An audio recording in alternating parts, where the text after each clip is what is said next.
Gavumenti eno wano wetuuse naye nga tekyewuunyisa.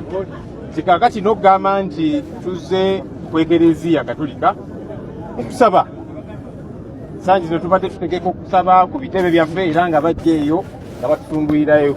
Tugaana ne bannaffe era twebaza famire ya Dr. Kizza Besigye olw'enteekateeka eno. Tujje wano tusabire Dr. Kizza Besigye n'abasibe abalala abaasibwa olw'ebyobufuzi. Naye nti n'Ekereziya gavumenti ekitya nti Mwami Museveni alina okukubira Archbishop nedda togenda mu maaso na misa eyo kati n'okusabira abantu baffe gwafuuka musango. Bino newankubadde bitunyigiriza bituwa essuubi nti bwaba nga batuuse wano kuba oba ogamba nti wawangula ne percentage ya 7.1 ku buli 100 naye nga kuno kwe kutya kuwulina n'abantu okugaana kwekerezia nga wano kiba kikutiisa tulina gamba Archbishop emisa tegenda maaso.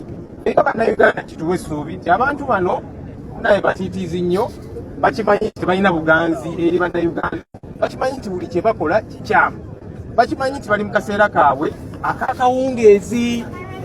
Tunywerere ddala tusigale nga tukwatagana mu buli ngeri yonna gye tusobola kwataganiramu. Kitukakatako ffe ng'abaagala enkyukakyuka okusigala nga tukwatagana kakaleero famire Dr. Kizza Besigye n'ekibiina kye ekyatuyise.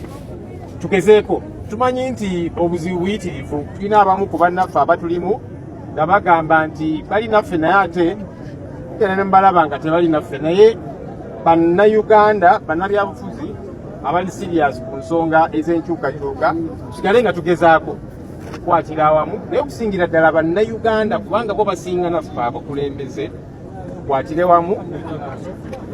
Tulina essuubi nti Katonda ajja tuyamba okutuusa ensonga ezo.